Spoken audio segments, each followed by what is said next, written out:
Gym ప్రియురాలిని చెప్పొచ్చు. నేను literally ఈ మధ్య గ్యాప్ ఇచ్చాను గానీ, బట్ నాకు వెయిట్స్ అంటే లిఫ్ట్ చేయడం అంటే చాలా ఇష్టము. అండ్ నేను రాగానే జిమ్‌కి first without any weights rod 20 kgs కదా! దాంతో ఒక 20 రెప్స్ చేశాను. తర్వాత 2.5 కేజీ వేసుకొని నేను 15 రెప్స్ చేశాను.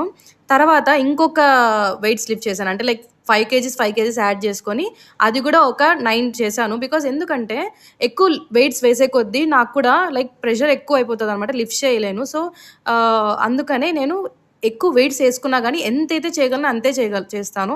ఫర్ ఎగ్జాంపుల్ ఇప్పుడు 10 చేయాలనుకున్నాననుకోండి, 8 వరకే ఆగిందనుకోండి, 8కే ఆపేస్తాను. సో దట్ ఎందుకంటే నాకు సపోర్ట్ చేసేవాళ్ళు ఉండరు గాబట్టి, అక్కడ నాకు భయమవుతుంది నేను మీద పడేసుకుంటానా అని. బట్ వెయిట్ మాత్రం ఇంక్రీజ్ చేస్తాను.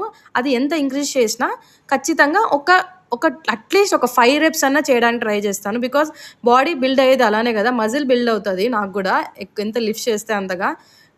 బికాజ్ ముందు అంతగా చేసేదాన్ని కాదనమాట. గ్యాప్ ఇచ్చాను. బట్ అయినా ఎంత గ్యాప్ ఇచ్చినా కూడా నాలో స్ట్రెంత్ అస్సలు తగ్గలేదు. I'm doing it very well. I'm so proud of my self నిజంగా ఆ విషయంలో. ఇంక జిమ్ అన్న గూడా ఒప్పుకున్నారు. రండి అమ్మా వీకెండ్‌లో చేసుకోండి హ్యాపీగా అని.